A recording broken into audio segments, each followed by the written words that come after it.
Hello everyone, this is Daryl Guberman, CEO of Guberman PMC LLC, a quality consulting firm here in Connecticut.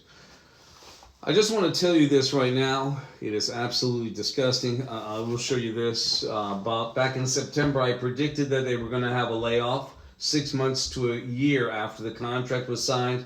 That's Boeing IM 751. Yes, Boeing is having that layoff. As I predicted, 17,000 people, and they're doing the old playbill. They lay off 17,000 people, and that's the way they make the money to pay the 38% pay increase that everybody got, 33,000 people. Let's get into this today. This video today is very important. We have a very special guest. We have Robert Kennedy Jr. in the house. Thank you, Robert, for coming. And Trump picks Robert F. Kennedy Jr. to be his Department of Health and Human Services Secretary. QA expert Daryl Guberman predicts Zippo, status quo. And we're going to tell you why. Key agencies under the HHS, the Center for Disease Control, Food and Drug Administration, National Institute of Health. And those three alone sit on the American National Standards Institute and the American National Crediting Board. Now, mind you this, the FDA is not just a board member of ANSI-ANAP, but they are a customer of ANSI-ANAP. And we're going to get into this right now. I was there just to show you my credibility and my integrity. I was there on April 17, 2024 to support Sam Salapar in his deposition concerning the design issues with the 777, 787. The two pieces of paper that I have up over here show that Boeing relinquished on-site audits to two certificates. Just send in your certificate, send in your parts. That's it, for 22 years. Now I'm going to tell you why. Of course, we have this. This is my mom and Bill. Bill and Hillary Clinton were over my house in 1971. My mom was introduced to him and Hillary back in 1971 by Abe Ribicoff, former governor. The reason why I bring him into this is because I've got to tell you this. When this title, Trump picks Robert F. Kennedy to be his Department of Health and Human Services Secretary, QA expert Daryl Guberman predicts status quo, because those organizations I told you about, and you will see them, the CDC, FDA, and NIH all sit on ANSI-ANAP's board, and the FDA is not just a member of the board, but they are a customer. Bill said to my mom, and I asked my mom, this was 1996, and I remember everything, I will tell you that.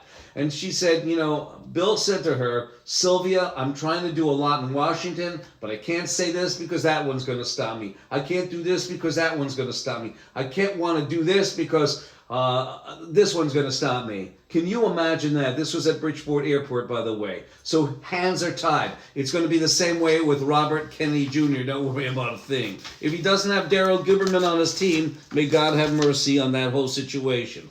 ANSI, the American National Standards Institute, is a private, not-for-profit, non-governmental corporation, and it has federal agencies and corporations on board. 2015, Randy Doherty, I'm not going to go into the background per se. 2015, Randy Doherty handed over leadership to this Chinese Communist national who's been involved with our quality since 1994, Zhao Zhenwu. At the time, he is also the chairman and chief executive officer of the China National Accreditation Services that certified, this lab in China, no less. And this lab was ill-prepared. In 2017, you're going to see a contingency. Now, this is 2017. You'll have a Miss Pamela Sale, the Vice President of ANSI-ANAP Laboratory Accreditation, under deposition state that one from laboratory to another, there are variances. They lack protocol, which means that already you have an issue with this lab. They had ill-prepared laboratory technicians. They didn't have enough of them, and he still handed them a certificate. Okay, and you will see that. ANSI took over complete control of the American National Crediting Board in 2018. Between 2015 and 21, as I told you, I showed you that Zhao Zhenwu took over ANSI-ANAP, actually took over the IAF between 2015 and 21. Communist Chinese national, who is mandated by his country of origin, Communist China, to take our data through the China National Intelligence Law, Article number 7. You have ANSI and ANAP. They sat on there with all their members, both federal agencies and corporations, like the FBI, and all the rest of that mess. Also, you have the IAF and ILAC. The International Accreditation Forum was founded by ANSI-ANAP and their sister organization, ILAC, in Australia, the International Laboratory Accreditation Cooperation. This proves, and we'll show you at the bottom, that ANSI is a founding member of the IF and ANAB is an affiliate member. Now we show this again, just to show you this mess, okay? Now, they had ill-prepared lab technicians. The laboratory should have never received that in 2017. So we have this, and I apologize for this blurry mess, but it's actually the flowchart of disaster. You have Ms. Pamela Sale in 2017 stated one of the issues is that there is no commonly agreed upon set of standards that forensic labs around the country have to follow. Instead, there are informal guidelines that labs choose to follow or not. She basically gave credence to that, yes, the virus was escaped. She gave the protocol there. In 2018, diplomats went over to Wuhan, China, and found out through talking to the scientists that they did not have, I repeat, they did not have enough trained technicians to work in the laboratory. Okay, and that's a bio-level 4 lab, which is the highest contagion that you can have. Also, in 2019, May of 2019, volume 25, they came out, the training document, CDC also sits on ANSI-ANAP. CDC came out and said that the most integral part of any well-run bio-level 4 lab is the first containment level is for well-trained technicians. So basically, this guy gave a faulty certificate, a shiesty certificate to a lab that was ill-prepared, and Ms. Pamela Sale confessed to the release of the virus. Johnson & Johnson you have sitting on ANSI-ANAP's board, and look at this. They're supposed to be a quality guru, ANSI-ANAP, but you look at this, and you take, I will let you take a look at this for a minute. I would stop the video, look at this, we have it. Actually, it's 75 million vials that they got returned for contamination, skipping quality processes. We also have Pfizer sitting on board, okay? And we also have them skipping quality processes and standards and also returning some of the vials. Here's a good picture for everybody. I hope you remember that. Oh, nice.